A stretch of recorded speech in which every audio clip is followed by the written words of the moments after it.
Pessoal, boa noite. A reunião de hoje, pelo menos a primeira parte, a ideia é responder a pergunta de pessoas que encaminhavam os seus questionamentos lá para o programa de rádio, do Projeto OR. Como o programa parou não sei exatamente quando foi, então algumas perguntas ficaram acumuladas, a gente respondeu aqui e depois disponibiliza na internet, mas me mandaram mais perguntas ainda lá da rádio, tinham ficado acumuladas lá, algumas eu já respondi, mas outras eu vou pedir licença a vocês para responder hoje.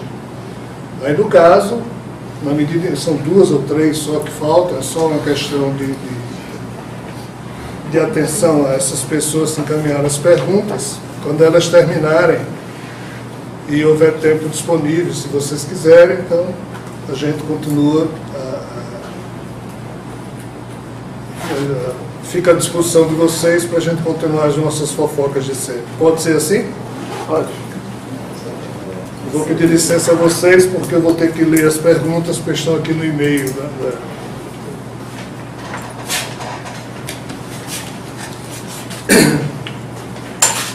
Então, a primeira pergunta, quem nos faz é o nosso irmão Elcio, de Juiz de Fora. Uau. Se eu tivesse visto a pergunta, eu não teria. Está gravando. Vai ser boa. Bem, espero que este e-mail chegue até você. Ele faz uma saudação a mim, etc. Se for possível, responda naqueles encontros gravados de perguntas e respostas que periodicamente são realizados, ou seja, a reunião do Grupo Atlas, ou então me informe de algum outro modo. Mas é muito importante para mim. Parece que o programa de rádio acabou, não é? O que gostaria de perguntar é sobre algo que falastes em algum vídeo ou escrito sobre o homossexualismo. Agora deu, porque eu nunca falei, nem nunca escrevi. Eu não me lembro também não. Ao contrário, eu sempre fugi dessa pergunta. Por isso, quando eu vi aqui o nome, eu digo, oi. Parece que li que a espiritualidade ainda se reserva muito em querer revelar detalhes maiores sobre isso, alegando que a humanidade não está preparada para saber mais.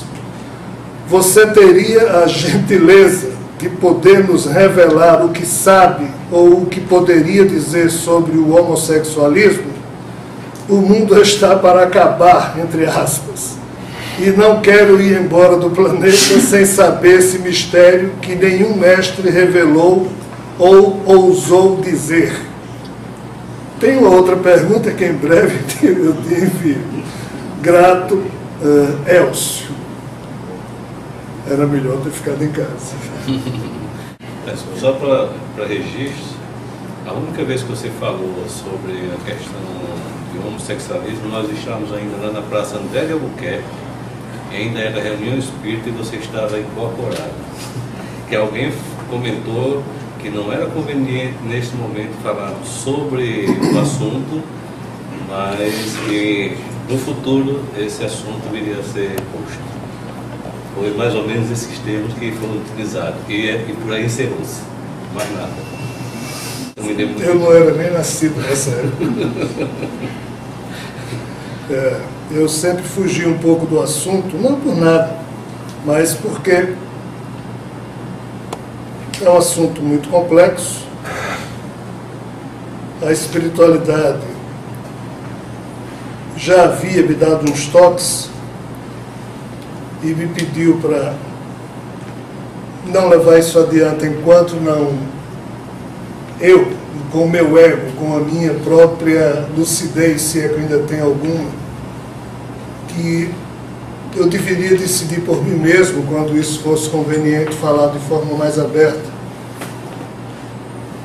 Estou tentando perceber se o momento é esse, mas como eu vou fazer igual ao Elcio, que fez a pergunta. Como eu já não tenho muito mais tempo aqui nesse corpo, talvez seja conveniente deixar uma semente aí de reflexão sobre o tema, porque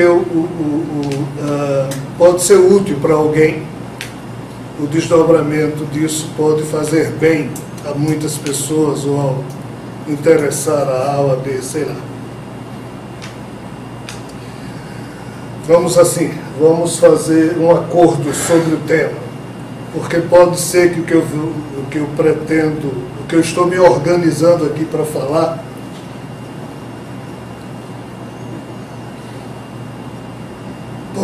pode ser que haja equívoco meu, entendimento equivocado meu. Então vamos começar falando assim: se, vários sis aí na frente, se realmente o que aqui vai ser falado tiver alguma procedência, se isso estiver próximo à verdade, o tempo futuro é que irá confirmar, o futuro é que irá dizer. Então até lá, as bobagens que porventura eu venha falar hoje à noite sobre o tema deverão servir apenas como cimento para reflexão, nada mais que isso. O fato é que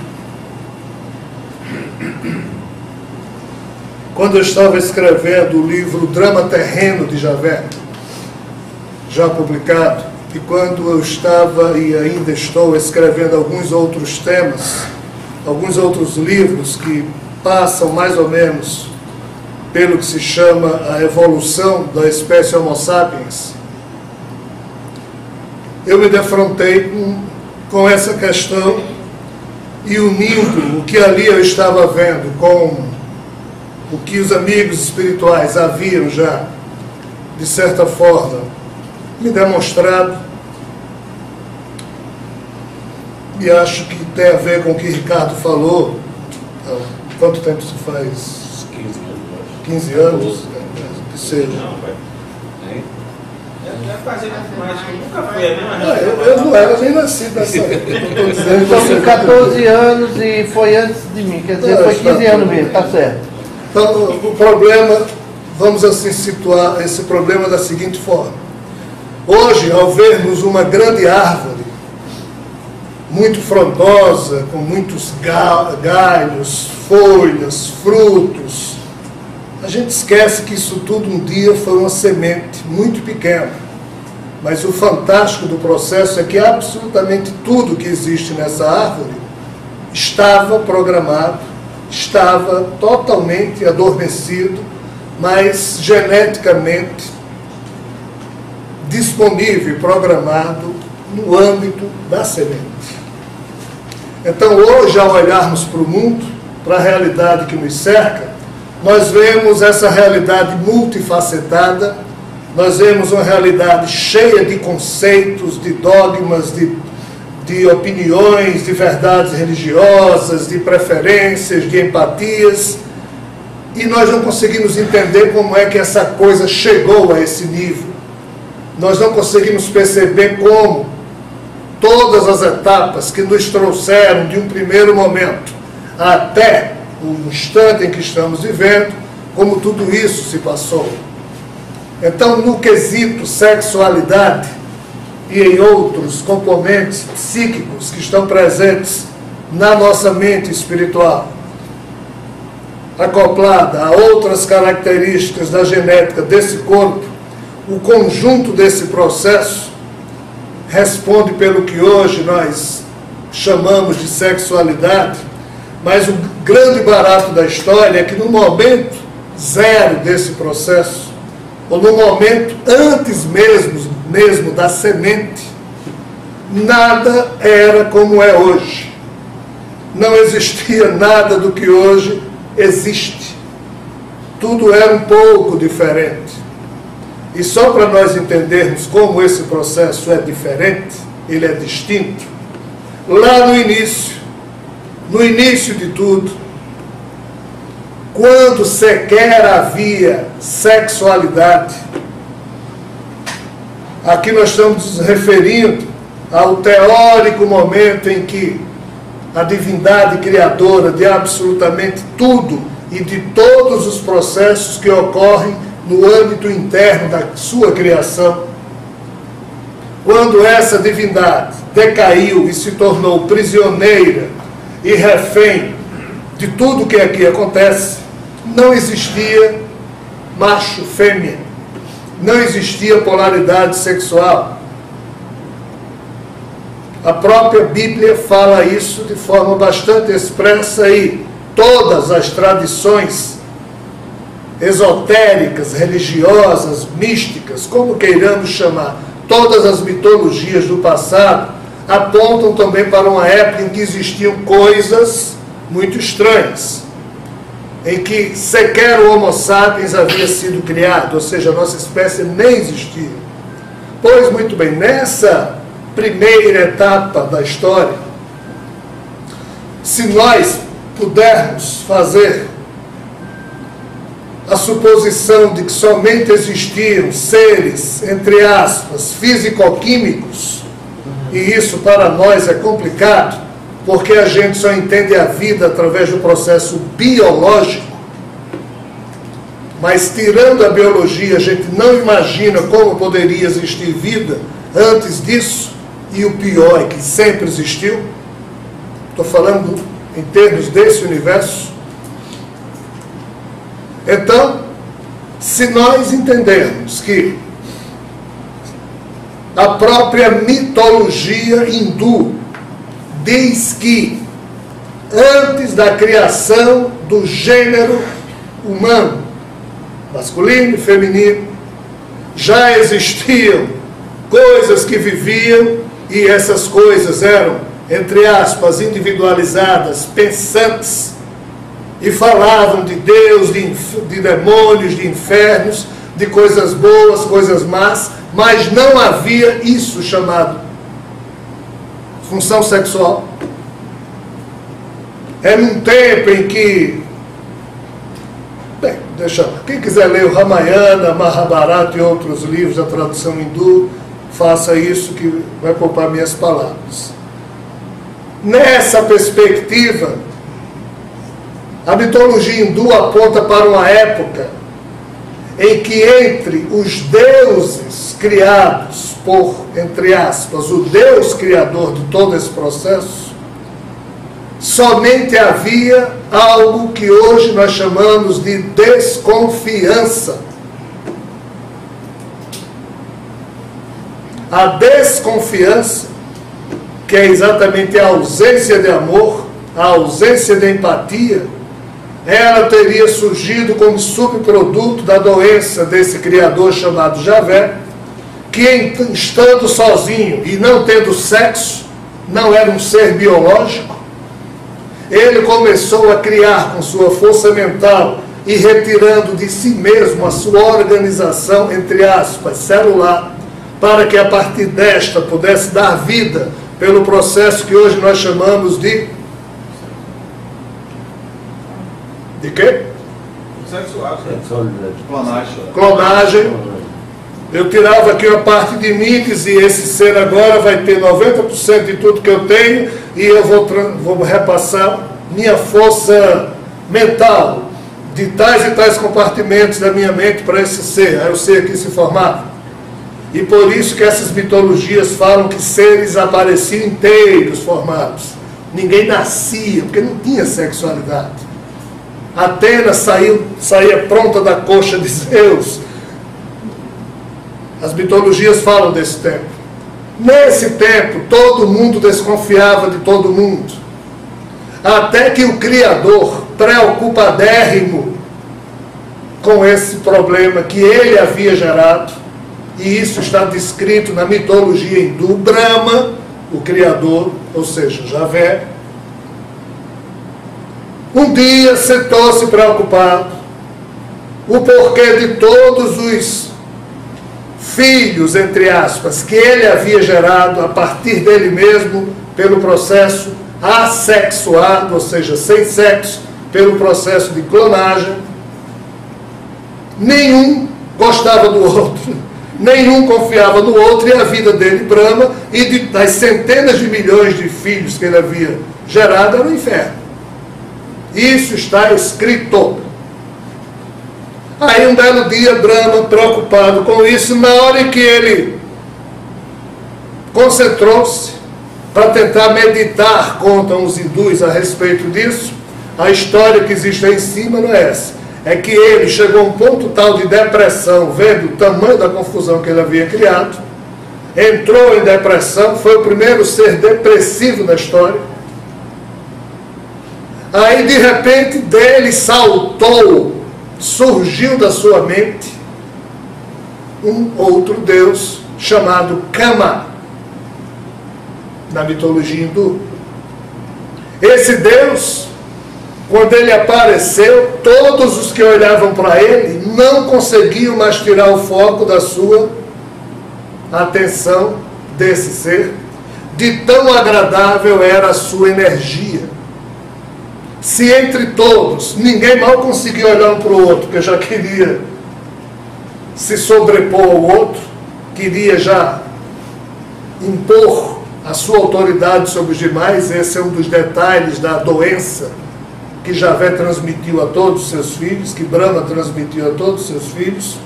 Kama, ao contrário, quando ele aparecia, todos os que olhavam para ele ficavam como que enfeitiçados, pois a sua alma, entre aspas, eles não sabiam que tinha uma alma, pois algo nele vibrava de forma diferente de todo o resto, e ele, em vez de ter uma vibração repulsiva de desconfiança, ele tinha uma vibração atrativa, convidativa.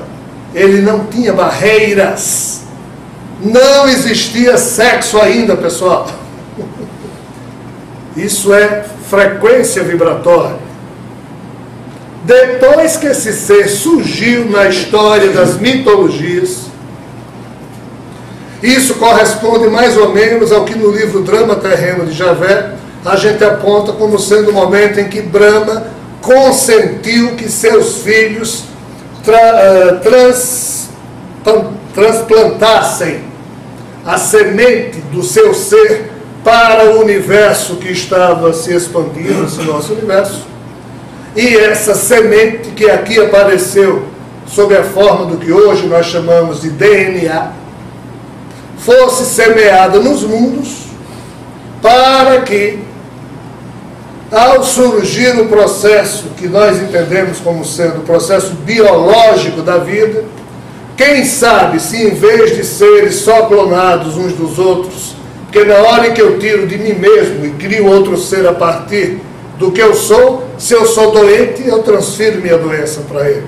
Mas se eu pego uma célula minha, uma de Giane, uma de Ricardo, uma de Gigi, uma de Eugênio, junto aqui para criar um novo ser, a minha doença vai ser só uma das parcelas formativas de um novo ser, e as células que os outros estão dando para aquele ser, talvez o conjunto dessa vibração dele suplante a doença que eu estou transferindo, e esse novo ser nasça com a minha doença geneticamente inscrita, porém essa doença está só latente, ela está dormindo, já que a força genética das outras células deu a possibilidade de saúde àquele ser. Isso aqui é sexo, pessoal. Quando mais de um dá de si uma célula para que essa célula venha compor um outro ser, isso chama-se função sexual. Nós na Terra entendemos isso a partir de uma relação entre duas pessoas, que seja. Mas aí por fora também tem coisa diferente. Mas antes disso surgir, nós temos que entender que no que se refere à leitura que hoje nós podemos fazer dessa árvore frondosa que estamos vendo, mas desconhecendo a semente que deu início a isso tudo, a leitura que a gente pode fazer, o máximo que a gente pode recuar, e agora eu deixo as mitologias de lado e vou para a ciência, é que quando essa molécula do Criador doente, e portanto essa molécula também estava doente, apareceu aqui na Terra, e os cientistas hoje afirmam, hoje que eu digo nas últimas décadas, que estranhamente há 3 bilhões e 800 milhões de anos atrás apareceu aqui na Terra a primeira molécula já com o DNA do jeito que é hoje, já naquela época inscrito, decodificado do jeito que está hoje. O que ocorreu ao longo desses 3,8 bilhões de anos foi somente um conjunto de mutações em vários dos braços desse DNA que foram criando a multiplicidade de espécies que hoje existem na natureza terrena, pois que todas as espécies do reino vegetal e animal que existem na Terra hoje, todas elas derivaram dessa molécula ancestral, é chamada molécula mãe. Todos os cientistas afirmam isso aqui. O que eles discordam é como essa molécula apareceu aqui na Terra. Sobre isso a gente não vai falar, porque teríamos que repetir as teorias da geração espontânea, panspermia dirigida e panspermia balística. Quem quiser entender isso, lê o livro Fator Extraterrestre ou outros livros que falam do assunto. Mas os cientistas afirmam que ninguém sabe como, mas há 3,8 bilhões de anos, essa primeira molécula, que é a mãe de tudo o que é forma ou corpo vivo que passou a existir na Terra, surgiu aqui no nosso planeta. Qual é a história, então, dessa molécula? Nos próximos 3 bilhões e 100 milhões de anos depois do surgimento dessa molécula, tudo que essa molécula fez foi o quê? Replicar a si mesma. Nada mais. Durante 3 bilhões e 100 milhões de anos, essa molécula só fazia recriar outros seres unicelulares iguais a ela mesma. Por isso que na Terra só existiu ser unicelular durante 3 bilhões e aproximadamente 100 milhões de anos. Porque essa moléculazinha tinha uma doença. Que doença era? A mesma do ser que é desconfiança. Ela não conseguia criar outra molécula que confiasse. E molécula confia em alguém, pessoal? A célula tem a sua própria premissa. Tudo no nosso corpo tem premissa básica. As micropartículas formadoras dos prótons e nêutrons e elétrons que formam um átomo, que em se juntando formam os elementos químicos, que em se juntando formam as moléculas. Tudo tem sua premissa, tem seu tipo de inteligência. Essa moléculazinha aqui, repito, durante 3 bilhões de anos, somente conseguia replicar a si mesmo, mas não conseguia fazer com que surgissem no panorama do palco planetário terreno os chamados seres pluricelulares. Nós, um macaco, um mosquito, um peixe, uma minhoca, seres com mais de uma célula. Não se conseguiu fazer isso. Qual o problema? Os, entre aspas, arquitetos estelares, como nós chamamos, arquitetos celestiais, ou anjos clones de Javé, ou anjos clones que trabalham com Vishnu, Shiva, seja quem for, observando esse problema, eles pediram ajuda a quem? Ao Deus Kama. Rapaz, ajuda aqui.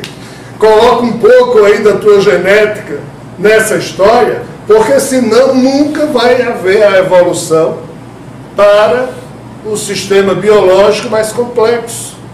Já que a evolução busca, sim, as formas mais complexas. Busca construir as formas mais complexas. Kama já foi interferência, não foi? Nesse sentido, Kama, ao acontecer com um dos filhos de Javé, obviamente já foi interferência de outros planejamentos, e ele passou a interferir sim. Qual a bronca para a ciência terrena, ou seja, qual a bronca para a nossa leitura? É porque há cerca de 800 milhões de anos atrás, e aí a gente já tem os 3 bilhões e 100 milhões de anos decorridos, desde os 3,8 bilhões de anos, quando a molécula surgiu aqui, e até, para todo mundo entender, a Terra tem 4 bilhões e 600 milhões de anos de idade. Tá? o nosso planeta se formou há 4 bilhões e 600 milhões de anos de idade. Decorridos os primeiros 800 milhões de anos, surgiu essa primeira molécula, há 3,8 bilhões de anos atrás. Mais 3 bilhões e 100 milhões de anos, há cerca de 700, 800 milhões de anos atrás, os seres unicelulares simplesmente continuaram a existir, mas a Terra congelou-se toda, e durante 800 a 600 milhões de anos, a Terra congelou e descongelou 2 vezes. Após a segunda vez, simplesmente já apareceram os seres pluricelulares aqui na Terra, e ninguém, nem um cientista, nem ninguém, nem nenhuma tese, nada, sabe explicar como é que os seres unicelulares, que passaram 3 bilhões e 100 milhões de anos tentando fazer com que dois seres desses se unissem, tivessem confiança suficiente para se unir num corpo complexo. Isso não foi conseguido, não há um fóssil sequer dessa transição, e de repente já aparecem milhares de espécies de seres pluricelulares existindo na natureza terrena, no mar. Os fósseis que hoje a ciência encontra sobre isso estão no chamado folheto Burgess, na Colômbia Britânica, no Canadá. São fósseis de 530, 540, 570 milhões de anos atrás, em que esses primeiros seres pluricelulares apareceram do nada e já apareceram no mar, mas eles não faziam sexo.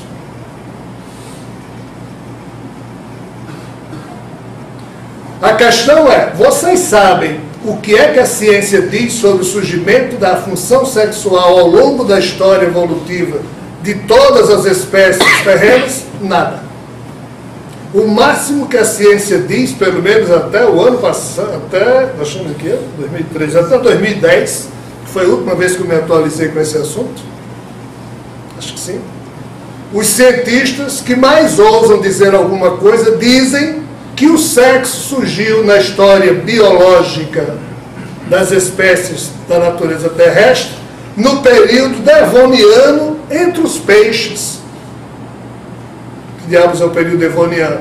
É um período que fica, é um período geológico que compreende 100 milhões de anos, que ocorreram entre 460 milhões de anos a 360 milhões de anos atrás. Então, nesse período aqui, no mar, os cientistas dizem que em algum momento surgiu isso que a gente chama de sexo.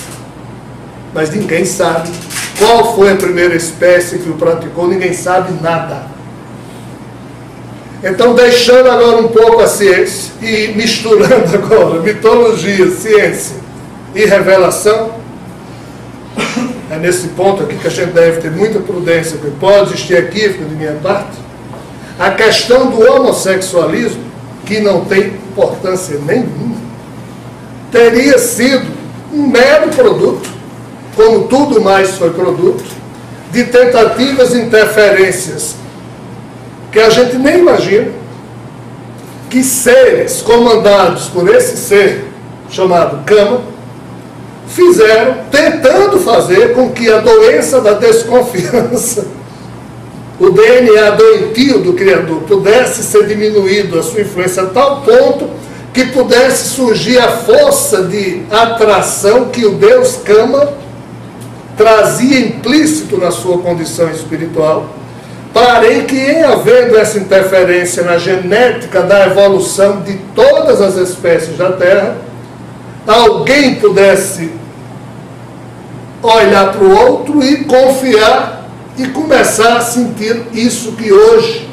na nossa bioquímica, é tão comum, que é o sentimento de paixão, de simpatia, de amor. Isso não existia, pessoal. Isso foi criado.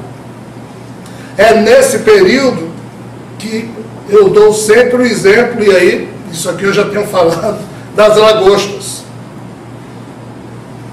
Eu fico brincando, dizendo que a primeira transa que ocorreu no mar foi A das lagostas. Mas qual o problema das lagostas? As lagostas têm aqui aquelas carapaça. Aquela carapaça serve para quê? Para defender a lagosta de outra lagosta e de outros predadores outros. Vejam bem, as lagostas que apareceram na Terra também apareceram com o sentimento de desconfiança, porque tudo aqui na Terra tem isso. Não existia sexo aí. Então essas lagostas, ou seja lá o que diabo for, devem ter chegado aqui como? Prontas. Ou seja, vieram de outros mundos. É o que eu defendo no livro O Drama de Javé. É a tese que eu defendo. Já que não existe, durante os 200 milhões de anos, nenhum fóssil que evidencie a transição de seres unicelulares para pluricelulares, e já que eles dizem que foram eles que trouxeram, eu boto no livro e digo, não sei se é verdade, mas é isso que eles estão dizendo. E factualmente, observando o mundo, até que bate tudo direitinho. Mas sei lá se isso é verdade ou não. No futuro vai ser descoberto. Mas qual é o problema? O problema é que essa lagosta, para ter a primeira relação sexual, e o pior, a programação genética das fêmeas, porque nesse ponto da nossa história não existia sexo, mas já existiam as polaridades, o masculino e o feminino. Essa lagostinha, ela estava programada para escolher o lagostão mais brabo e mais forte. Por quê? Porque na nossa genética está escrito que as fêmeas devem escolher a genética do macho mais forte. Por quê? Porque os filhos que ela vai ter, em herdando a genética do mais forte, poderão sobreviver mais do que se elas pegarem a genética de um macho educado, gentil, por isso que... Mas é assim, pessoal. Então essa primeira lagostinha, ela olhou para o lagostão mais brabo do pedaço, se apaixonou, deve ter sido a primeira a se apaixonar nessa história, e olhava para o lagostão, e o lagostão lá, distribuindo brabeza. Aí ela resolveu tirar a carapaça, porque se não tirasse a carapaça não havia transa. Mas na hora que ela tirasse a carapaça, o que é que ela podia sofrer? Morte. E há também uma linguagem genética no corpo de cada um de nós para a gente não fazer esse tipo de besteira, para a gente não correr esse tipo de risco. E a lagostinha correu. Deve ser a alma mais evoluída da história da Terra. Porque ela tirou a carapaça, aí o macho mais bravo fez sexo com ela e foi cavalheiro, porque ficou ao lado dela, protegendo-a de outros predadores, enquanto ela reconstruía uma outra carapaça, porque se não tivesse feito isso, uma nova prole de lagostas já nasceram com um tipo de hormônio que as lagostas anteriores não existiam. Esse hormônio foi criado por esse casal, isso é uma mutação genética. Esse hormônio é um hormônio que a gente hoje em dia chama de ocitocina, que é o hormônio da libido, do amor, da atração. Surgiu assim, interferência do Deus Cama, na mitologia. Do mesmo jeito que, isso eu também já tenho falado, o genótipo da gentileza na espécie Homo sapiens só surgiu há uns 13, 14 mil anos atrás. É isso, eu acho. Foi quando o primeiro Homo sapiens ia chegando uma caçada com as mulheres da tribo, aí ele olhou assim, primeiro você. Foi o primeiro cavalheiro gentleman da história. Na hora que ele fez isso, as mulheres embrutecidas, porque os homens são mais evoluídos que as mulheres, sempre foram, não é, Jéssica? Óbvio, nossa alma é muito mais feminina do que a de vocês. A gente... Isso daí pode ser. Então o genótipo surgiu, o genótipo GG, o OXTR, que é o genótipo receptor da tal oxitocina, surgiu sobre a forma GG, que eu chamo joinha, tá? Com um homem da espécie Homo sapiens, o homem que está dizendo sou eu, tá? Há alguns milênios atrás. Hoje em dia, decorridos quase 10, 12 mil anos, de toda a humanidade, Só 1/3 tem o genótipo GG. Os outros 2/3 têm o genótipo AG, ou seja, mais ou menos gentil, e tem a turma do AA, grosseria total, ou seja, gentileza nenhuma. Isso tudo é história genética, pessoal, associada ao impulso dos espíritos que administram o processo de evolução genética das espécies e, ao mesmo tempo, que administram a sua própria evolução espiritual.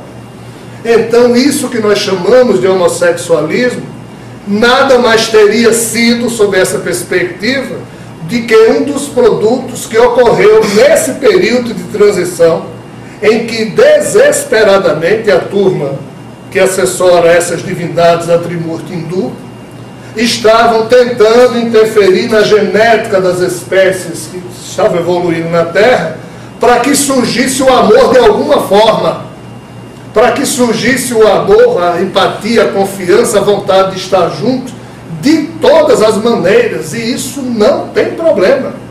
Hoje, depois de 1000 anos de uma visão obscurantista imposta pela Igreja Católica, que só acabou com o iluminismo, até então, isso era motivo de fogueira. Como também qualquer crença que você tivesse que não fosse aplaudida pelo... Tudo era motivo de fogueira na Inquisição, mas isso pertence à nossa estupidez, à cretinice dos nossos valores, à nossa falta de ousadia das épocas passadas. Não tem nada demais. Sob essa perspectiva, e agora unindo um contexto espiritual que eu não deveria falar, mas vou, do jeito que nós entendemos como sendo uma tentativa de seres de fora, que já passaram por todo tipo de testes e não conseguiram confiar uns nos outros, eles transformaram o palco terrestre e outros palcos planetários em laboratórios de uma tentativa desesperada para que surgisse amor consciente nesse universo. Só que todos os atores espirituais que deram estrutura vibratória para esses corpos de muitas espécies biológicas que foram evoluindo, todos esses atores espirituais foram apropriando na sua bagagem espiritual os fluidos, as consequências das suas vivências, como Giane aqui disse, de tudo que eles passaram. Então, tudo isso hoje em dia é expresso através do que nós chamamos de sistema emocional do campo da sexualidade. Qual o problema? Agora, não, isso vai atentar contra Deus. Que Deus, pessoal? Se nós estamos falando aqui do Deus Criador, entre aspas, isso é um problema dele que nós estamos resolvendo. É um problema da sua inabilidade em ter criado a partir de si mesmo seres tão ou mais doentes que eles, e no final das contas eles tiveram que criar espécies biológicas evolutivas que pudessem evoluir, já que eles não podem, para que estas aqui pudessem, evoluindo, resolver o problema de ajuste genético deles. Os espíritos que estão fazendo o favor divino de existirem nesse processo, cada um, como Giane disse, apropriou as vivências que teve. E daí surgem as empatias e antipatias, as preferências e as não preferências. E daí? Há uma espécie de Lula. Lula não é o presidente do Brasil, apesar de que, como ele mesmo disse, uma metamorfose ambulante. Mas há uma espécie de Lula, ou que vive no Oceano Pacífico, salvo engano, entre 800 e 400 metros de profundidade. O nome dessa espécie é Octopus tetis deletron. Octopus tetis, Octopus tetis deletron. O nome é feio assim mesmo. Qual o detalhe dessa turma? Essa turma sofre um bocado para perpetuar-se enquanto espécie. Por quê? Porque eles não fazem sexo, ou pelo menos o sexo deles é altamente sem graça. Vocês sabem como é o sexo deles? Os machos, Quando vem qualquer octopus teutes deletro, joga esperma em cima do outro. Se for macho ou fêmea, pouco importa. Viu? Solta. De longe assim. Durante muito tempo, os biólogos pensaram que esses essas lulas tivessem o hábito homossexual, mas não é. Na verdade, nem sexo eles têm.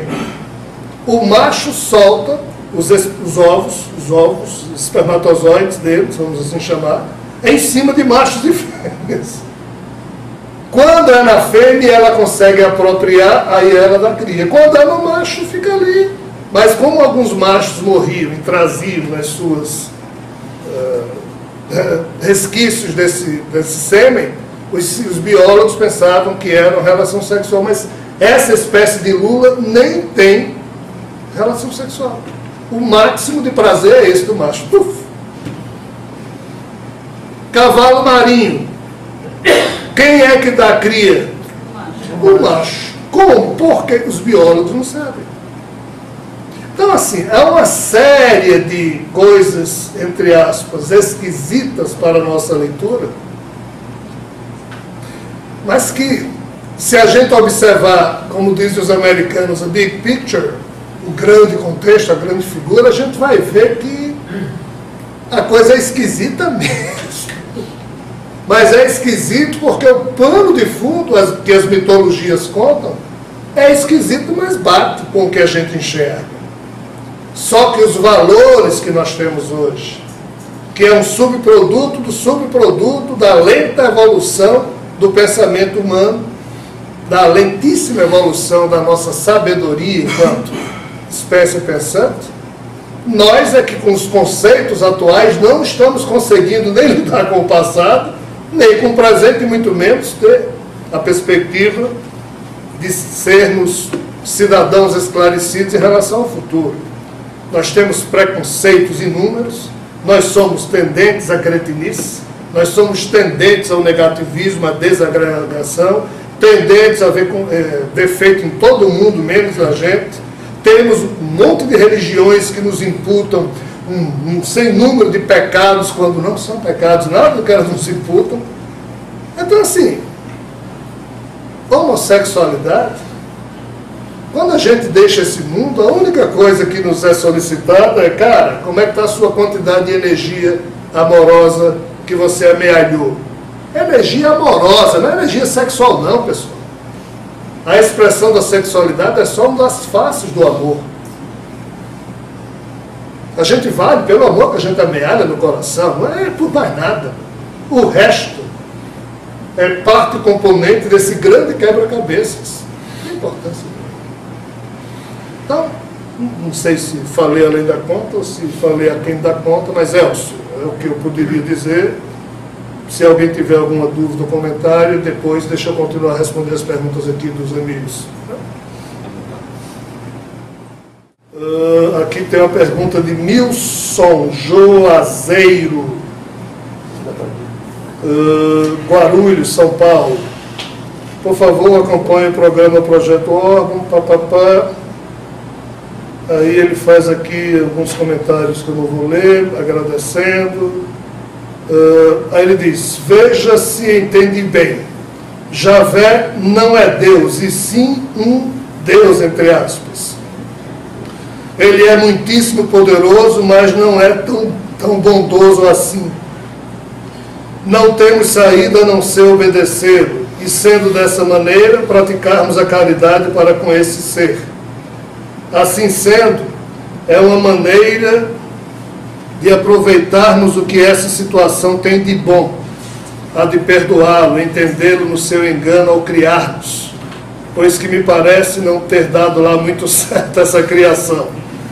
Dessa maneira, sendo caridosos para com esse ser que também é gentilmente compreendido por Jesus, que permite com que Javé cometa erros estes, claro, sendo proporcionais a um ser poderoso, mas quase nada bondoso como Javé? Obrigado, muita paz. Bem, se eu bem entendi a pergunta dele, o X da pergunta dele é porque Jesus concordaria ou é porque Jesus permitiria que Javé cometesse. Bem, eu vou pedir desculpa ao nosso irmão Milson, mas se eu bem entendi, Milson, é assim, Jesus ele não se mete, ele não impõe as suas opiniões e nem a sua autoridade sobre ninguém, muito menos sobre Javé. Nós temos que entender que Jesus, quando esteve aqui na terra, ele confirmou, entre aspas, o Pai Javé como sendo o Criador dos céus e da terra, mas ele negou a obra de Javé na hora em que ele se subordinou, mas não se submeteu aos desígnios de Javé, e na hora em que ele, de certa forma, como Nietzsche aponta, terminou construindo uma espécie de um niilismo, já que ele ficou chamando a atenção das pessoas da terra para uma vida eterna, ou seja, uma vida a ser expressa fora dessa realidade doentia. Então, Jesus, o máximo que ele fez foi isso, mas ele, mesmo tendo poder para talvez interferir numa ou noutra atitude de Javé, ele nunca o fez, como ele também não fez e não faz conosco. Jesus, quando aqui esteve, nunca impôs suas opiniões para ninguém. Ele nunca disse, ó fulano, você está errado, você está certo. Da forma como eu faço a leitura, e que os amigos espirituais também me ilustram sobre a passagem de Jesus, o máximo que ele fazia era, ele dizia, eu ajo dessa forma. Quando alguém me agride, eu oferto a outra face, porque eu sei que quem agride é doente. Quem quer impor-se é doente. Ou seja, ele estava confrontando Javé de forma muito elegante, mas ele se submeteu à autoridade de Javé e por isso foi crucificado. Mas o que é que ele fazia? Ele não se impunha a ninguém, ele apenas dizia, o que eu faço, faço desse jeito. Se o que eu estou fazendo serve para você, siga o meu exemplo, crie o seu código filosófico de conduta, ame incondicionalmente e se prepare para pagar o preço. Porque no mundo de doidos, quem tem esse código de conduta paga o preço. Eu acho que Jesus, o máximo que ele fez foi isso. Então, se eu entendi bem a sua pergunta, a pergunta do nosso irmão Milson, seria essa a resposta que eu poderia ofertar. Bem, então aqui está acabado. Se alguém quiser fazer alguma pergunta. Rogério. Oi. Eu já cheguei aqui, já tinha 20 minutos, né? Mas eu queria fazer uma sugestão a você, dar uma sugestão, inclusive a todos, eu acho que seria interessante. E alguma oficina, né, dentro das suas possibilidades, porque... Peraí só um instantinho. Me lembrei aqui de uma coisa, que tem 2 e-mails aqui que eu não quis dizer os nomes, além desses 2. Você desculpa, senão eu vou me esquecer de novo. Você falou em oficina, eu me lembrei. Mas é porque eu ia responder direto, mas eu acho melhor aproveitar esse programa, já que ele vai ficar disponível. Eu recebi aqui 2 ou 3 e-mails de 3, são 3 senhoras, 3 pessoas, 3 mulheres, me perguntando aquilo que eu comentei com você, por que que o curso mental aqui em Natal é gratuito e lá fora é cobrado? Então, assim, eu não vou citar o nome para não...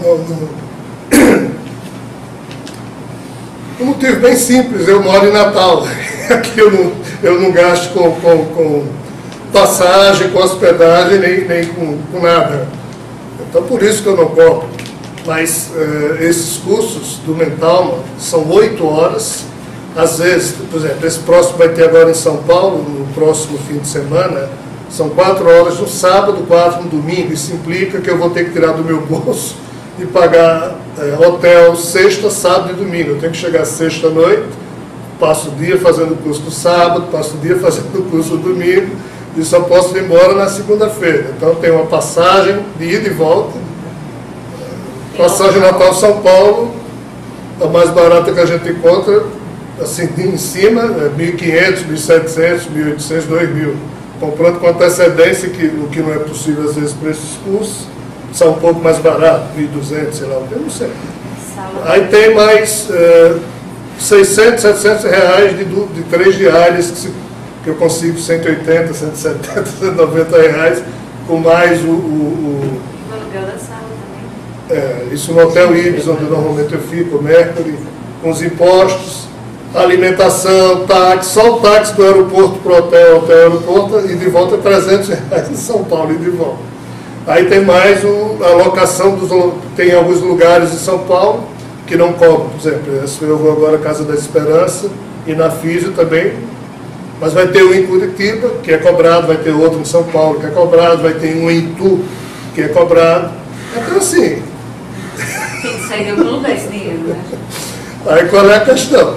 A gente nunca sabe quantas pessoas vão para esse curso, então eu já faço assim, está sendo cobrado R$90 por pessoa lá em São Paulo, com direito a um livro ainda. Aí a gente imagina que podem dar 30 pessoas pagando. Então assim, se der 30, 40, cobre as despesas. Se der 50, aí vai sobrar 500, 600, 700, R$1.000. Se sobrar, eu pretendo utilizar para o IEA, mas eu não posso saber com quantas pessoas vão quando a gente abre a inscrição. Então, eu acho que estou dando a explicação que eu posso dar, mas assim, aqui em Natal, eu moro em Natal. Não tenho custo, então não cobro nada. Mas, e fora também não estou cobrando, mas são essas coisas que É R$90 o custo todinho, né? Não, o primeiro módulo, às 8 horas. Por módulo. Porque ainda que Porque cada ida minha, Eu achei barato. Não, pois é, mas veja só, né? E eu ainda estou me divertindo, essas 8, 9, 10 horas eu podia estar me divertindo. Mas é assim mesmo, espero que não fiquem tristes com a ironia aqui dessa minha última frase, mas espero ter dado a resposta que eu poderia dar a quem fez as perguntas. Por favor. Eu creio, Rogério, que... Desculpa ter me interrompido, Não, tá? tranquilo. Senão eu já ia embora daqui sem essa... Necessário. Que eu acho que chega um momento em que eu vejo que você deveria abrir um espaço aqui em Natal, né? E um espaço para que nós pudéssemos levar, após as suas exposições, um monte de questões que nós temos, feito aí uma seleção dessas perguntas, tá? Para que nós pudéssemos tirar dúvidas pessoais, né? Que deve ser, a minha dúvida deve ser a dúvida de mais alguém, com certeza, né? Só nesse instante, depois que eu cheguei, tem aqui uma série de perguntas relativas a essas informações todas. Eu acredito que é possível ser feito alguma coisa aqui, onde nós pudéssemos ter um encontro com você no sábado, manhã e tarde, né, ou no sábado, igualmente como você faz, nem que seja cobrado mesmo, né? Não, eu estou falando isso porque é necessário. O único espaço que eu estou abrindo aqui em Natal é de uma cova no cemitério. Estou pagando em 36 meses, isso aí eu cuido. O resto. Porque a gente sabe que existem coisas que envolvem dinheiro, né? É necessário. Né? Então, assim, isso aqui seria apenas uma sugestão, porque eu sinto essa necessidade, né, de fazer algumas perguntas, tá? Em meio a tanto... Mas será que essa reunião já não seria? Não é possível, né? Não é possível. E eu creio que... Você diz no sentido do aprofundamento. Exatamente. Né? Poder falar com mais liberdade, vocês perguntarem com mais liberdade. Entendeu? Por quê? Em meio a tantas perguntas que eu tenho, né, eu vou fazer uma que tem a ver com a esse acesso a informações que você tem. Eu já havia feito uma pergunta a você com relação à questão da objetividade com que esses seres aparecem a você e passam essas informações, né? Ao qual você diz que, olha, pessoal, desculpa que talvez eu não tenha entendido se essa mensagem é si mesmo e tal. Lembrando Kardec, né, nos tempos dele lá, com toda a bagagem que ele já consumia, e vendo aquele monte de manifestações, tá? Para a época já era uma coisa meio complicada, Certamente quem está aqui tem um pouco de entendimento sobre espiritualidade, né, e espiritismo. E a minha pergunta que detalhes você poderia dar, tá, para a gente? Como é que esses seres abordam você, tá? Retirando aí a questão puramente espiritual, seres de outros pontos, como é que essas abordagens são feitas? Eles chegam para você deixa aí para o meu espaçozinho de cemitério. Então, assim, Rogério, olha, a gente tem alguma coisa... Eu agradeço o carinho das suas palavras para comigo, certo? Eu agradeço o que está implícito e explícito no que você está dizendo. Mas, assim, rapaz, eu interrompi você, né, cara? De novo. Não. Cara, eu estou sendo extremamente grosseiro. Eu já noto o GG que não está presente aqui. Não, tranquilo. Eu só estou tentando lhe poupar de... Eu gostaria de poder contribuir com o entendimento que eu tive dele. Será que o colega não estaria querendo sugerir uma possibilidade de uma dialética mais reservada? Porque aqui a gente, assim como ele, eu também me sinto na situação, de poder indagar certas coisas com certa fluidez. E também a questão da dialética serve para isso, porque uma conversa puxa a outra. E em público fica difícil de você externar muitas particularidades. Existem algumas questões aí vinculadas ao que vocês estão falando. Primeiro é o meu tamanho, tá? Eu não estou à altura da atenção e do valor que vocês estão implicitamente me dirigindo. Eu agradeço, mas não estou à altura. Segundo, eu sou muito anarquista comigo mesmo. Eu não me levo a sério e pretendo ir para o espaçozinho que eu estou controlando ali. Pretendo, se meu último segundo nessa vida, ele não servir para que eu sorria um pouco de tudo que acontece, não tem sentido a vida que eu vivi. Por volta de 2000 e alguma coisa, eu cismei de morrer, eu cismei de que eu teria que, entre aspas, ter a morte do corpo que eu utilizo de um modo que minha mente eu pudesse julgá-la lúcida e minha alma limpa, né? Então essa expressão mente lúcida, alma limpa, foi que surgiu o meu projeto Mentalma de sobreviver loucuras da própria vida. E eu tive o prazer de morrer, não vou dizer pena que me ressuscitaram, mas o prazer da morte foi maravilhoso, e eu pude me perceber no outro lado em duas oportunidades, em dezembro de 2011, e eu me vi lúcido e limpo, apesar da minha pequenez de homem, de tantos erros que eu cometo, mas eu vi que eu estava com a mente lúcida e alma limpa. Disse, poxa, que bom, isso foi o maior presente que eu pude receber do fluxo da vida, ou do fluxo dos fatos. Isso me pacificou muito.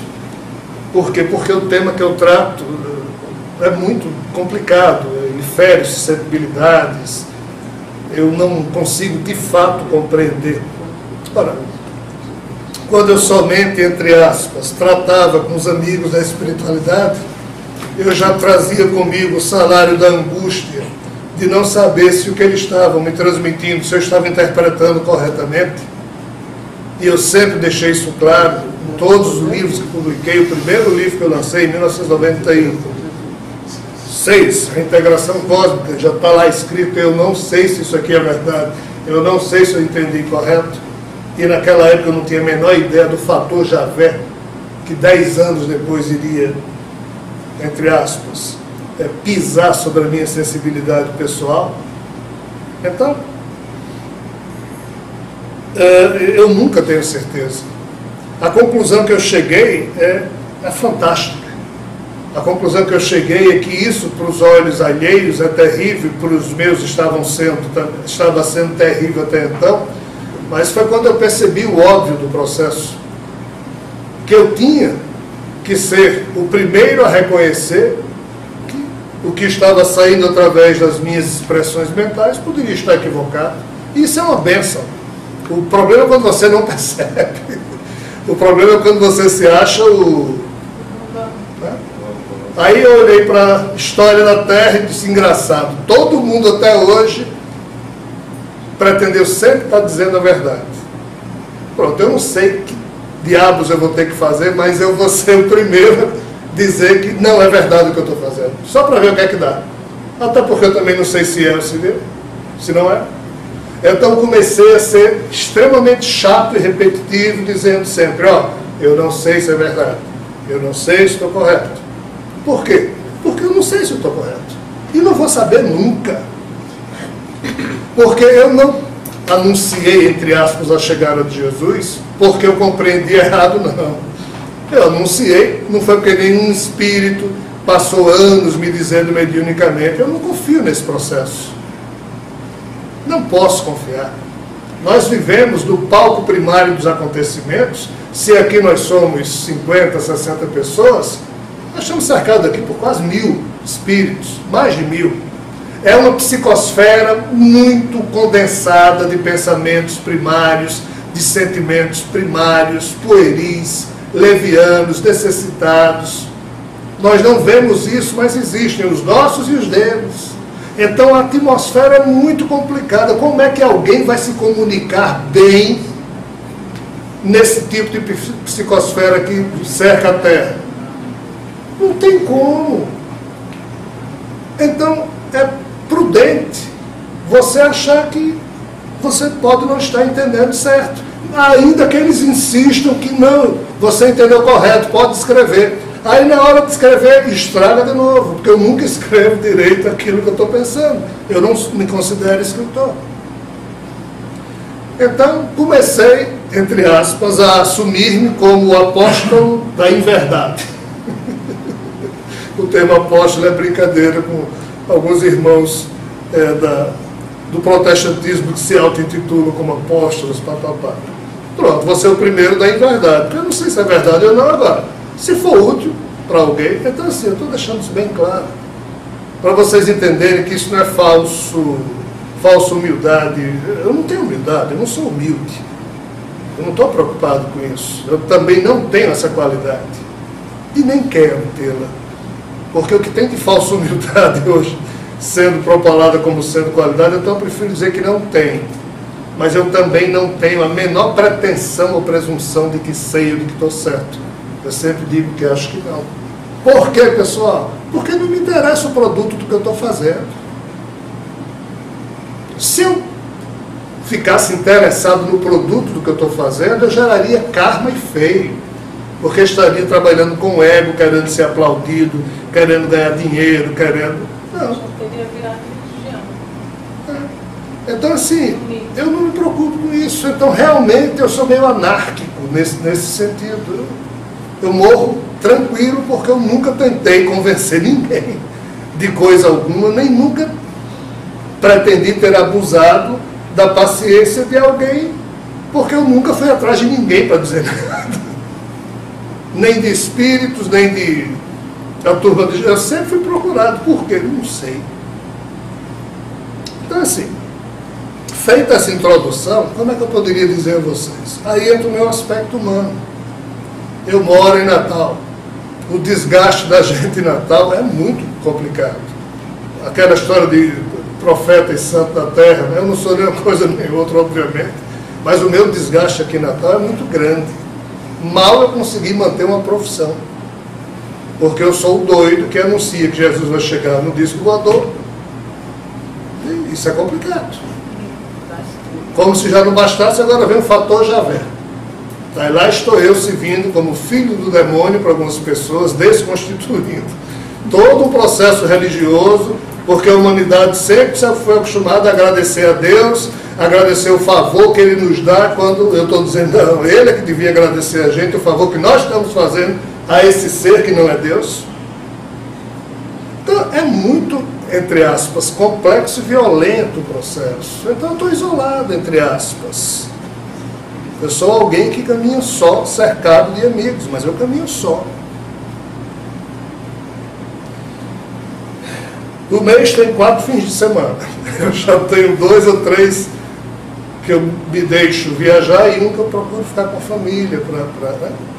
Então, se eu for colocar isso também aqui em Natal, vai complicar. Então, eu peço milhões de desculpas e fico dizendo para vocês, essa reunião, que a gente vai continuar a fazer enquanto eu puder, é o momento que eu teria para isso. O IEA, que é o Instituto de Estudos Estratégicos, que eu estou tentando criar com os meus próprios recursos, caso sobre 100 ou 500 reais de alguma turma do IEA que a gente pensa que vai 40 pessoas para cobrir o custo, se for 50 vai sobrar. Então, mas a gente já está fazendo isso com a ajuda de um amigo que, lá da Bahia, aceite de alguns amigos aqui do Grupo Atlas, se IEA virar a existir, pode ser que nesse espaço a gente possa aprofundar nível 1, nível 2, nível 3.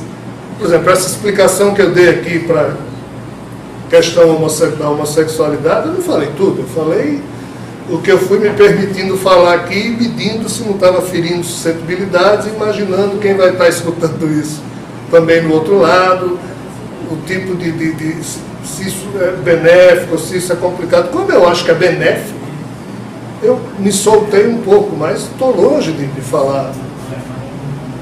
E realmente, vocês têm razão, não é nessa reunião que eu me aprofundo, não dá como eu também não me aprofundava no programa de rádio, nem me aprofundo em palestra, então teria que ser um fórum mais adequado, mas vamos ver o que é que a vida me reserva. Mas eu agradeço a gentileza das colocações que vocês fizeram. Espero que vocês tenham compreendido a resposta que eu pude e posso dar. Rogério, eu acredito que todo mundo aqui esteja acompanhando essa situação lá na Síria. E eu queria ouvir a sua opinião, porque o Apocalipse leva a batalha final acontecendo naquela região de Israel, tal, Armagedon. Por outro lado, a gente está vendo que a crise econômica mundial de 2008 ela está longe de se acabar e é possível que algumas fortunas virtuais como essa do Eike Batista, ou Ike Batista, elas venham simplesmente a serem reconhecidas como o que são, fumaça. Isso certamente vai dar um choque mundial que poderá levar a uma grande desorganização de governos, de países e tudo mais. Eu queria saber se você teria alguma coisa a nos dizer a esse respeito.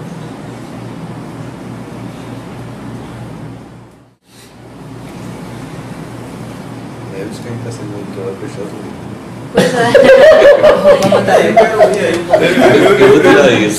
Eu fico. É coisa velha, rapaz. Eu fico surpreso com a ebulição que se criou em torno dessa questão de espionagem dos Estados Unidos. Como se qualquer pessoa com o mínimo de bom senso já não soubesse que isso é desse jeito. Eu acho que eu não tenho. Desculpa, está havendo uma pequena diferença, porque depois do fim da União Soviética, você caiu numa unipolaridade, Estados Unidos, né? Só que dessa vez agora o pessoal está sentindo que a Rússia está chegando e dizendo assim, não é bem assim. Você não se sinta mais tão à vontade. Não vou dizer que a Rússia vai fazer uma guerra com os Estados Unidos, mas, salvo engano, ela tem uma concessão um porto na costa da Síria e ele pode estar fornecendo armas que vão, digamos, ajudar os sírios a se defender dos ataques. E o alvo maior dos Estados Unidos não é tanto a Síria, eles querem, por meio da Síria, chegar até o Irã, que são o atual demônio, né? Mas, veja bem, o jogo da geopolítica mundial nunca é o que nos parece ser, é sempre bem pior. O que a gente consegue fazer de leitura dos fatos é sempre algo muito modesto, até mesmo ingênuo. Óbvio que guerras existem por dois motivos básicos: pela estupidez humana no sentido do desentendimento e pela estupidez humana no sentido da esperteza de vender armas e de se apropriar dos tesouros de guerra, das sobras de guerra, os famosos saques do exército vencedor. Esse tipo de loucura. O próprio Papa Francisco estava no último domingo se referindo exatamente a esse tipo de questão. Essas guerras na Terra ocorrem por que motivo real? Ele estava se perguntando. Né? O motivo real é sempre ridículo. Né? O assassinato do arquiduque do Francisco na Áustria, do Austro-Húngaro, o assassinato de um cara responsável por Primeira Guerra Mundial, é um estopim, eu poderia ter parado, mas quer dizer, é só um... Então assim, pessoal, realmente não há, na espiritualidade terrena que seja do meu, entre aspas, pequeno entendimento ou conhecimento, a preocupação com uma guerra planetária. Nunca houve desde o final dos anos 80. Os espíritos naquela época disseram isso, há alguns médiuns que eu conheço, depois disseram a mim mesmo, mas eu nunca me levei a sério naquela época, menos ainda, mas eles falavam que antes dos anos 90 a Guerra Fria teria que acabar. E acabou. Eu mesmo até fiquei surpreso. No início desse milênio, eu escutei histórias que vocês também devem ter escutado, que uma certa equipe de seres extraterrestres, e isso quem conta são oficiais reformados de algumas centrais e agências de inteligência e forças militares dos Estados Unidos, tipo Bob Dean, tipo John Clifford, o próprio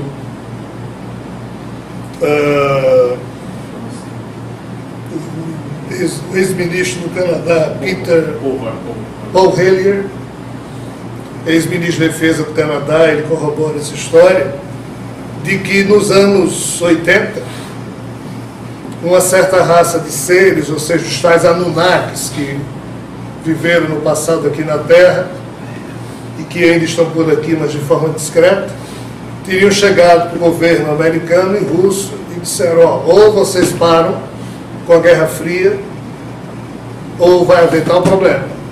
E eles derreteram os artefatos nucleares de um silo norte-americano situado na Europa e também derreteram os mesmíssimos artefatos nucleares de um silo da União Soviética. E teria sido por isso, segundo essa vertente histórica, não confirmada, mas assumida por militares reformados nos Estados Unidos, e não é só por um, são vários. Por isso que Ronald Reagan e Gorbachev, com o apoio de João Paulo II à época, acabaram com a Guerra Fria.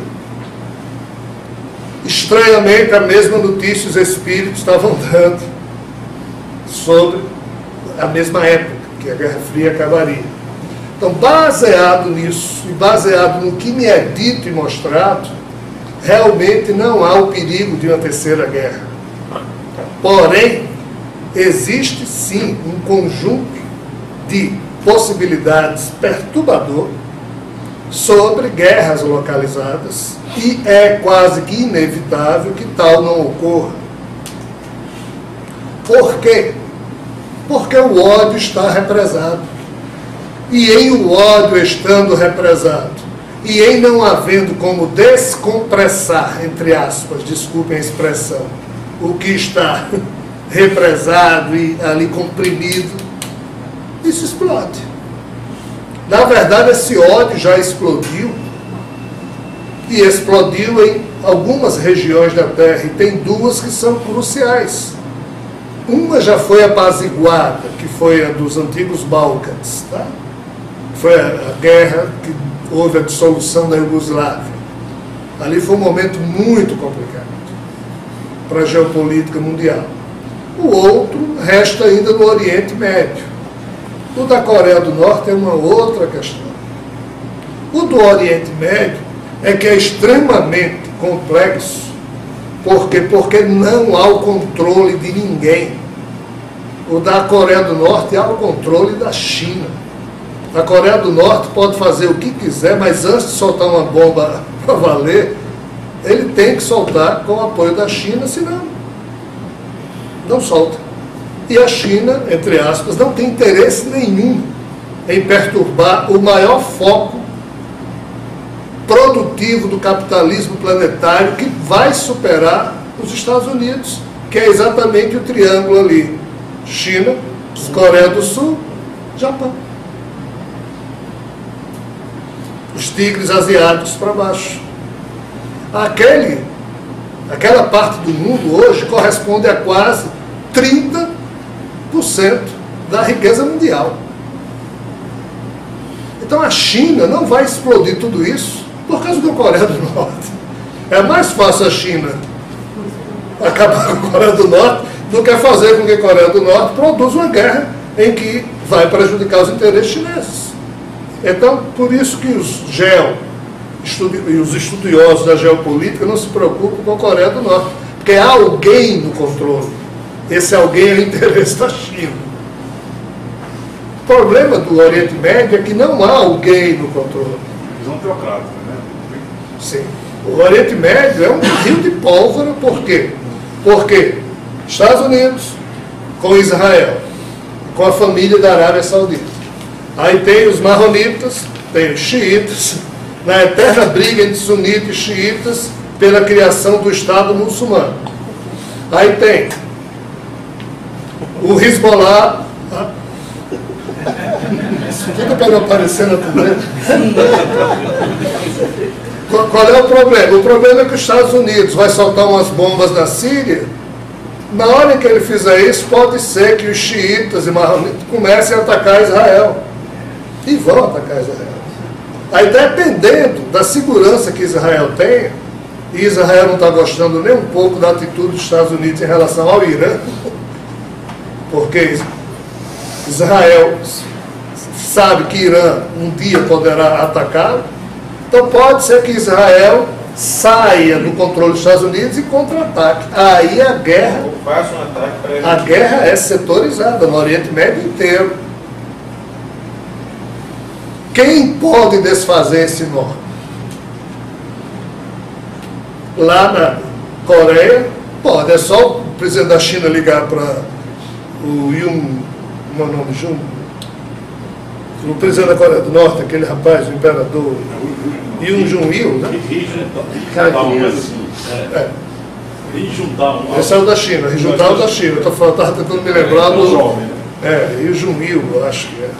Dizer, cara, se você fizer besteira, a China está no controle. Nos Estados Unidos, no Oriente Médio, ninguém consegue fazer nada. É uma roda que se movimenta e ninguém sabe onde vai dar. Porém, não há interesse nenhum das superpotências em aquilo explodindo lá.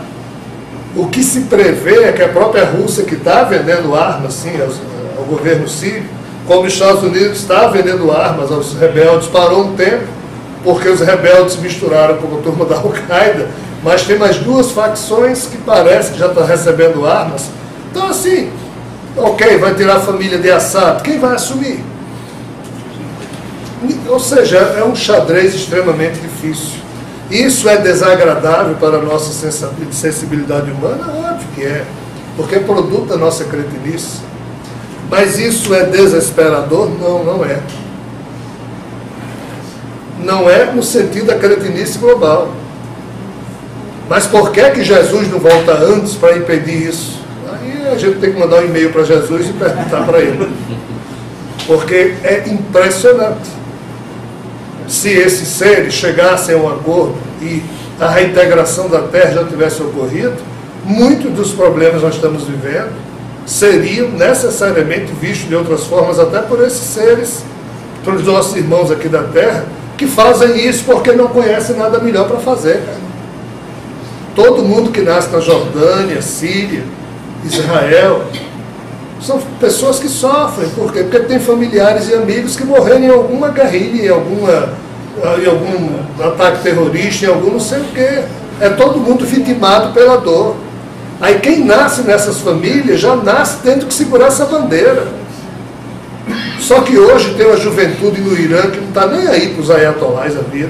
Tem uma juventude no Iraque doida para receber apoio de algum canto, para poder levar uma vida diferente. Tem a juventude síria, juventude do Líbano. O Líbano é um país belíssimo, destruído porque é um país invadido por um sem número de... Onde é que isso vai acabar? Por que a turma não já teria voltado? Aí esse é o problema. Que eu não deveria dizer, mas vou.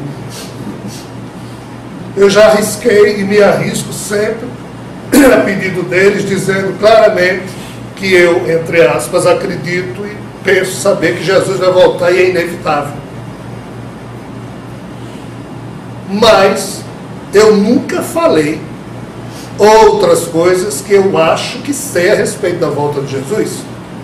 O máximo de coragem que eu tive foi dizer algumas vezes em reuniões, mas Jesus não vem resolver nenhum problema na terra. Eu acho que vocês já me escutaram dizer isso dezenas de vezes.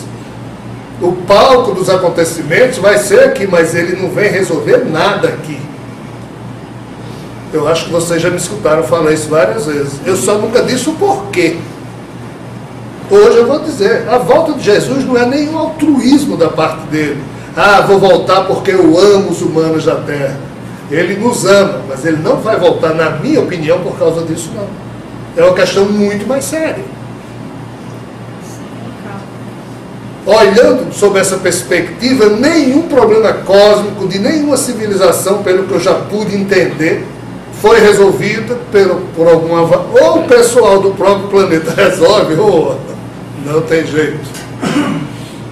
A questão aqui da Terra é porque há uma convergência multifacetada de diversas origens espirituais distintas e diversas origens de espíritos que no passado estiveram presentes nesse ou naquele foco planetário.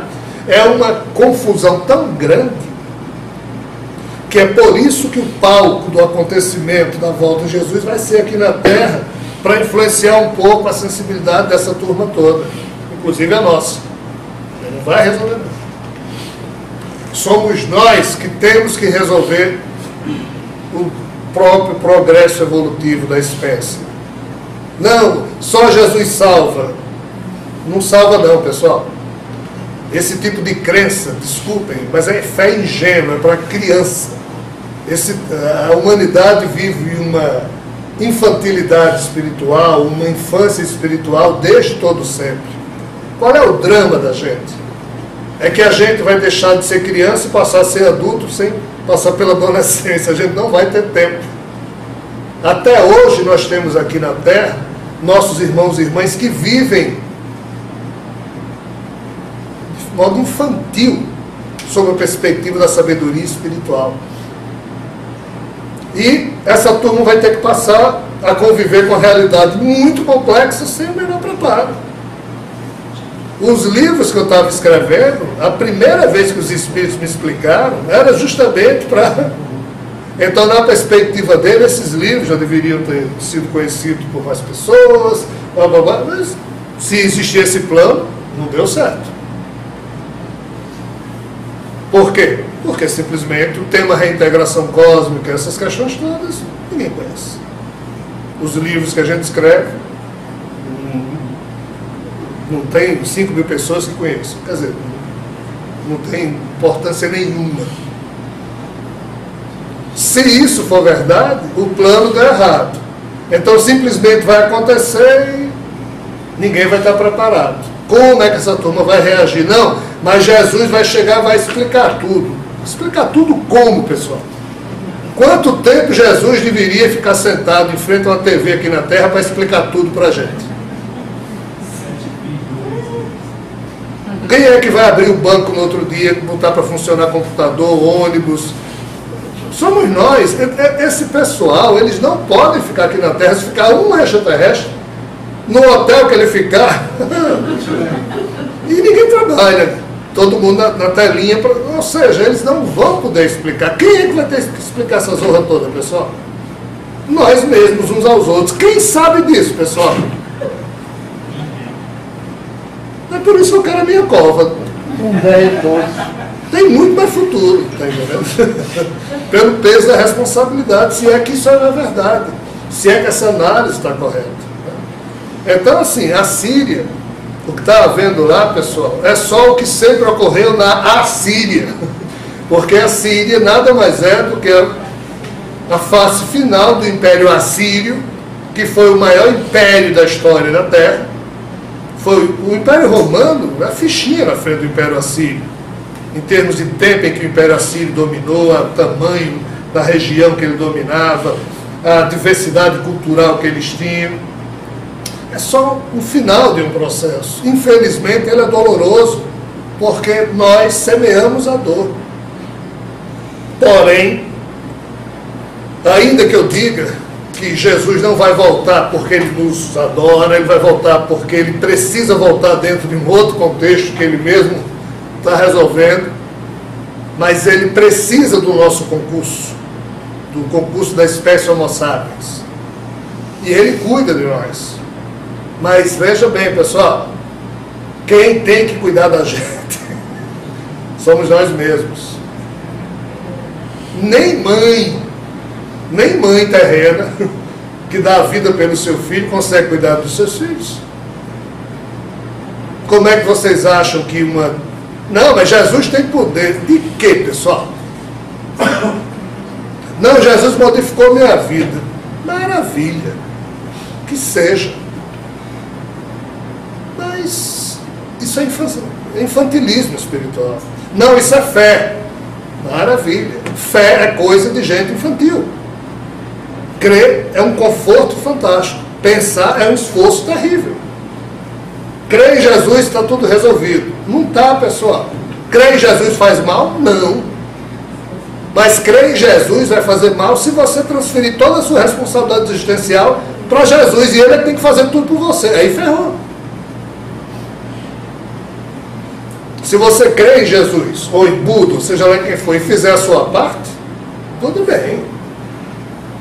Mas nós ficamos esperando sempre que outros façam por nós aquilo que é de nossa responsabilidade fazer. Aí lá na Síria, na Jordânia, em Israel, todo mundo reza para um Deus. Aí dá uma confusão danada de quem é a culpa? De Deus. Como é que Deus deixa que isso aconteça?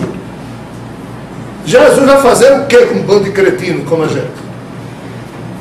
Javé vai fazer o que com um bando de doidos como a gente? Apesar de que nós estamos começando a perceber que ele não tem nada para fazer. Nós é que temos o que fazer e podemos ajudar. Jesus não precisa de ajuda, ou precisa no outro contexto. Porque Jesus não faz sozinho, ele tem que ter o nosso concurso para que o seu plano dê certo. Só que o plano de Jesus é só um, é que nós aprendamos a amar. Ele de fato é o nosso mestre e professor, mas ele não pode fazer por todos nós. Afinal, se o exemplo dele tivesse servido para alguma coisa, a Síria não estaria do jeito que está, Israel não estaria do jeito que está, Jordânia, Líbano, Iraque, Irã, Arábia Saudita não estariam do jeito que estão. A coisa está ruim desse jeito porque não levamos a sério o que Jesus, Buda e outras figuras fantásticas nos ensinaram. Agora, são esses caras que vão resolver para a gente? Não. É a crença que nós podemos ter neles que vai mudar as coisas aqui na Terra? Nunca. Se fosse, já teria me mudado. A crença em Jesus, a crença em não sei quem, só fez piorar tudo.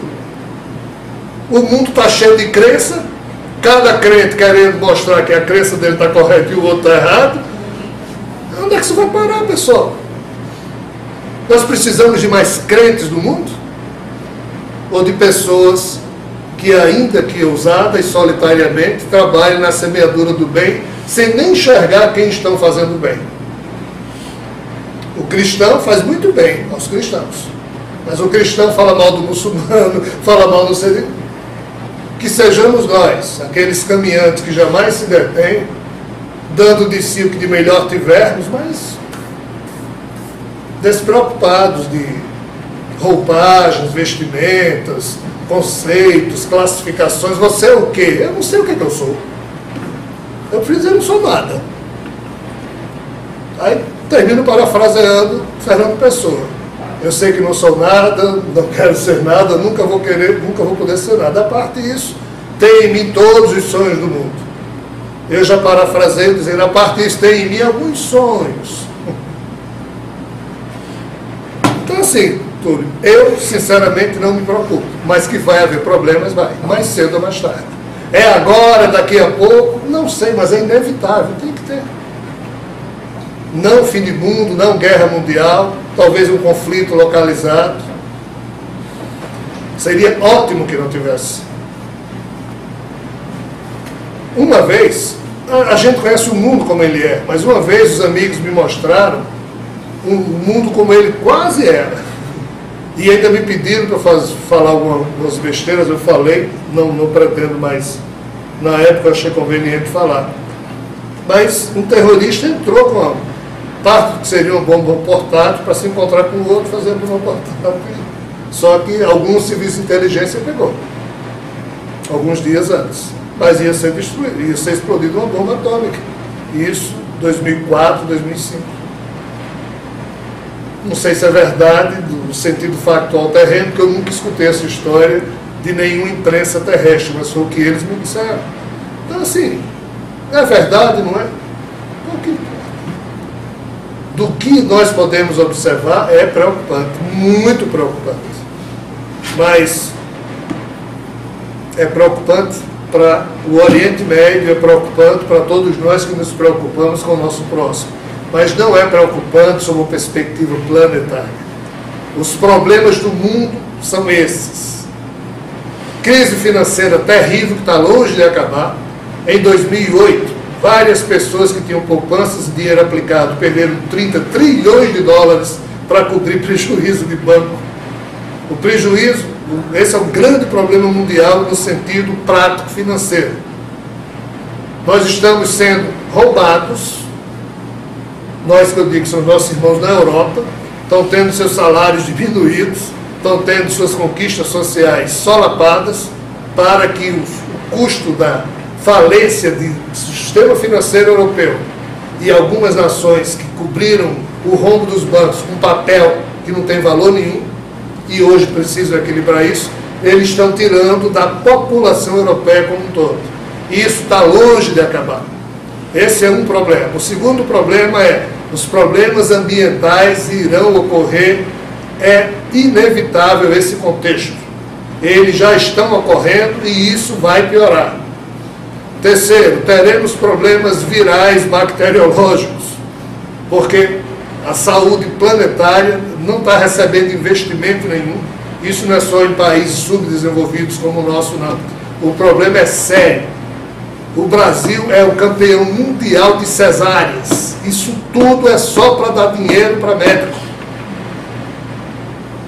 O Brasil não pode ser um campeão mundial de cesarianas, porque não há explicação lógica para isso, e no entanto é. Por quê? Aí se você olhar para Cuba, se olhar para a saúde americana, a saúde europeia, a saúde asiática, a saúde africana, o problema é terrível. É o enfraquecimento genético da espécie. O outro grande problema nosso é o da corrupção generalizada, em todos os níveis. Eu não estou falando aqui nível político, eu estou falando do nível familiar e nível pessoal. A espécie Homo sapiens corrompeu-se a um ponto tal que não tem mais jeito. Não tem. Com a atual geração que está encarnada, não tem. As gerações futuras é que irão dar uma adequação do nosso... Todos nós temos genética de corrupto, pessoal. Na hora que você está assistindo um filme e começa a torcer por alguém estranho, tipo um bandido do filme, você sem querer está se corrompendo e não sabe, porque você está tendo atitudes mentais, mas eu estou falando da corrupção mais leve. Então, esses são os problemas do mundo. Uma guerra localizada é só para a turma vender armas. Aí vai morrer 100 mil, 1 milhão, 2 milhões. Você acha que tem alguém preocupado com isso tudo? Tem a gente. Tem pessoas de boa fé no mundo inteiro, mas as nações, as macroforças que dominam o planeta, estão nem aí, cara. Nunca estiveram. Tem que ter guerra. Terminando o nosso bate-papo, guerra sobre a ciência, sobre a ótica da ciência e da complexidade é sempre inevitável. Falando um pouco para vocês do que significa a ciência da complexidade, o exemplo mais comum que eu costumo falar para mim mesmo é que eu vou falar para vocês. Quando eu defeco, as minhas fezes sozinhas não criam problema para ninguém. Quando você defeca, também não. Mas se 10 mil pessoas defecarem juntas numa mesma região, aí começa a surgir algo que a ciência da complexidade chama de fator emergente, que é a caatinga. As minhas fezes sozinhas não produzem isso, mas a de 10 mil pessoas produzem. Isso chama-se fator emergente. A culpa não é minha, nem sua, nem sua, nem sua, mas aconteceu. Aí, esse fator emergente de complexidade necessita que seja criado uma burocracia para tomar conta do problema emergente. Então, cria-se o departamento das fezes. Departamento da merda, que eu estou dizendo.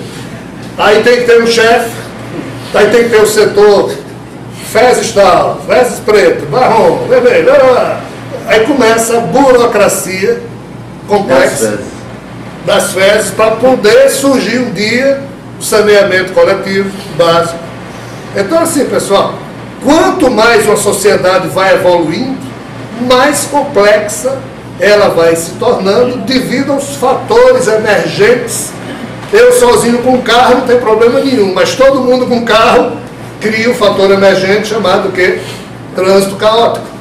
Departamento do trânsito de carro, aí pega confusão, corrupção, blá. Então assim, a vida humana sempre se vista pela ótica da ciência da complexidade, que é uma ciência pouquíssimo entendida aí, por enquanto, sempre nós estamos criando burocracias e hierarquias para dominar os fatores emergentes que surgem. Nunca na história humana chegou-se a um grau de complexidade tão grande quanto na atual devido ao nosso avanço tecnológico. Qual é o problema?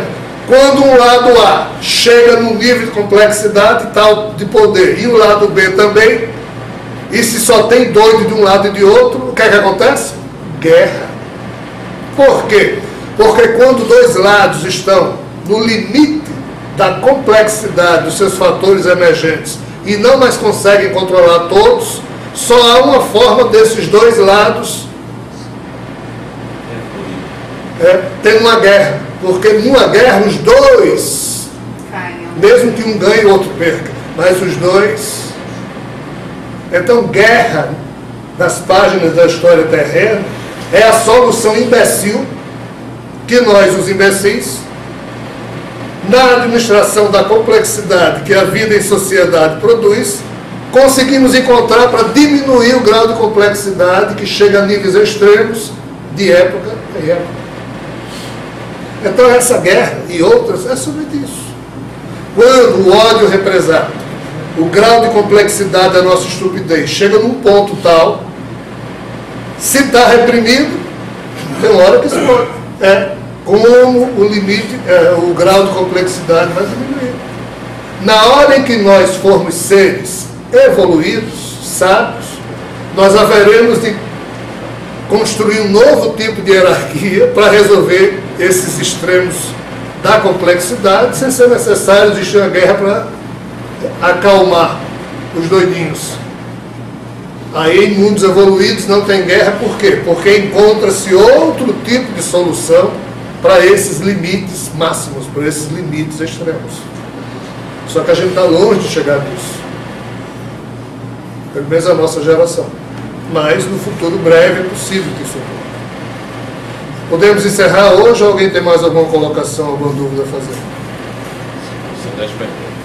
10 para as 10, hora de criança ir para casa dormir. Então, pessoal, mais uma vez, a ladainha de sempre, só para reflexão, tá?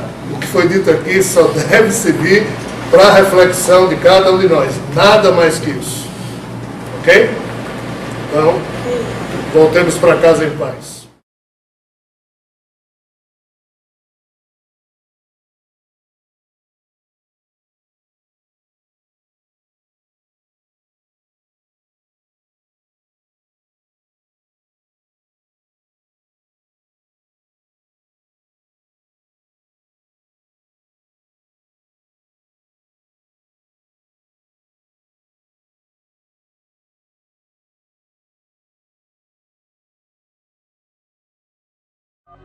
Faça parte dessa reintegração cósmica. Não perca tempo. youtube.com.br/Orban. Aqui você encontra palestras, entrevistas, dicas de livros, reuniões e muito mais. Aqui você pode se inscrever e receber as atualizações em primeira mão, além de poder opinar ou deixar o seu depoimento. youtube.com.br/Orban. Conectareditora.com.br. O drama cósmico de Javé. De forma contundente e esclarecedora, o drama cósmico de Javé revela o que antes se encontrava oculto, a história da criação deste universo, como também a do seu Criador, a sua relação com aquele a quem conhecemos como Jesus, aos níveis espirituais adjacentes à criação e aos diversos tipos de seres que povoam a realidade universal que envolve a vida na Terra. Conectareditora.com